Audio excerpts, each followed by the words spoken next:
Bonjour à tous et bienvenue pour cette nouvelle vidéo.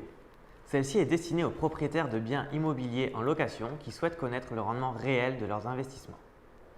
Nous sommes de plus en plus questionnés sur ce sujet par nos clients qui est de savoir combien me rapporte réellement mon investissement immobilier. Dans les études que nous menons, nous calculons les rendements nets réels, c'est-à-dire nets de charges et nets de fiscalité de chacun de vos biens immobiliers.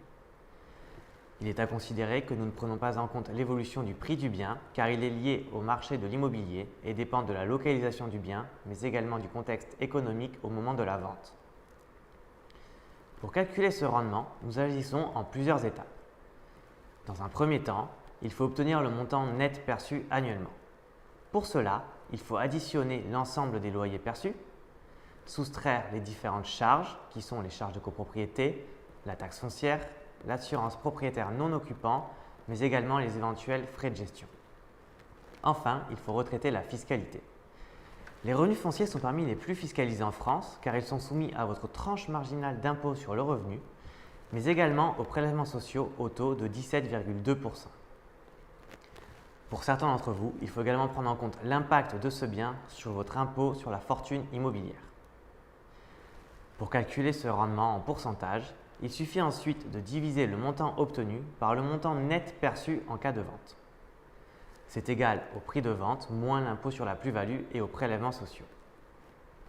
Très souvent, le rendement obtenu est faible, inférieur à 2% et même dans certains cas négatif. Si vous estimez que votre rendement est trop faible, sachez qu'il existe plusieurs options pour optimiser ce rendement. Première option, le déficit foncier. Cela consiste à réaliser des travaux de restauration ou de rénovation dans votre bien, permettant d'augmenter la rentabilité du projet tout en diminuant la pression fiscale. Deuxième option, l'investissement en nue propriété, permettant de limiter la perception de revenus et l'impôt en résultant, mais également de diminuer l'assiette taxable à l'IFI.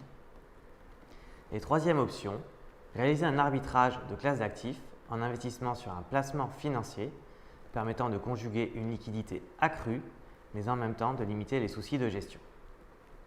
Si vous aussi vous souhaitez connaître le rendement réel de votre investissement immobilier, n'hésitez pas à nous contacter pour que nous puissions réaliser une étude sur mesure qui fera l'objet d'un rapport écrit et détaillé que nous vous remettrons lors d'un rendez-vous en physique ou en visioconférence selon votre préférence.